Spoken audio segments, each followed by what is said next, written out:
doing cheese out, you're trying to be wrist, okay? Your foot's out 3 inches up from his wrist bone, his centre line. I'm there with my wrist rather than my hand.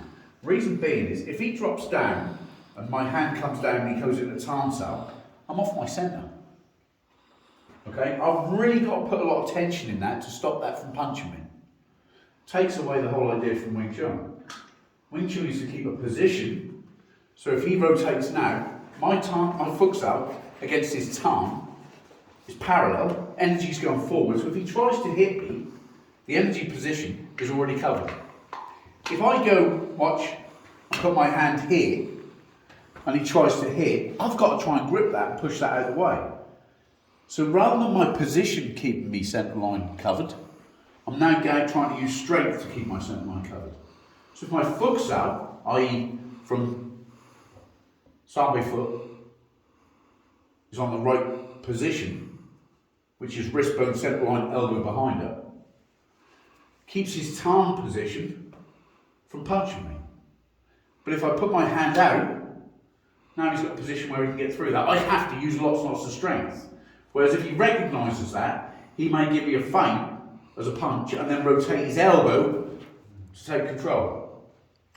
So you've got to see it as a game of chess, everything that we do.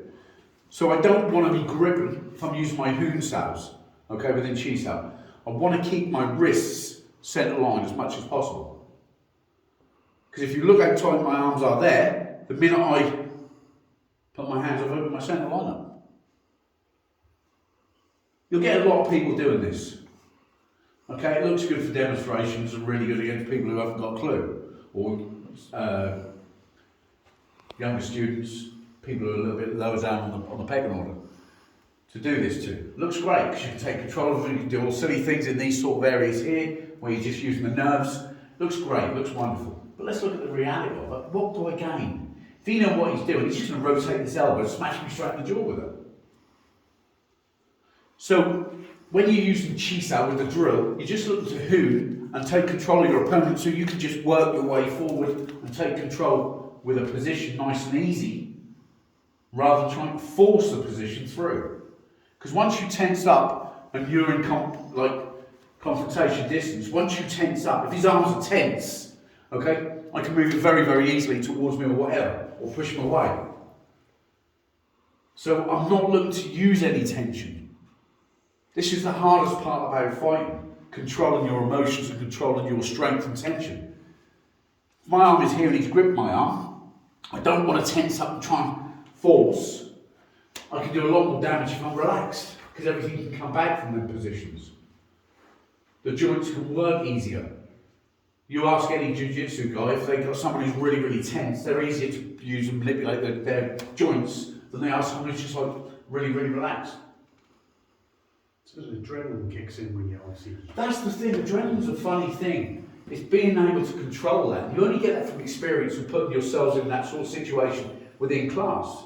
If I'm doing this, there's no adrenaline for it. There's no shit up in here.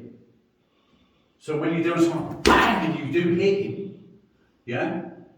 He gets that, felt that, don't want that again.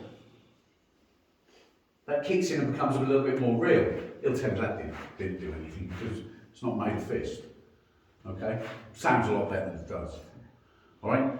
So when you're in chi sao from these positions here, and you've got control against your opponent, look at this, look, it's no energy whatsoever until I finally need her. Boom, boom, boom, boom, boom. Yeah?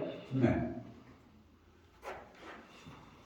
Really relaxed, covering the centre lines, giving the correct energy going forward, and that's when the technique can come in. Make sense?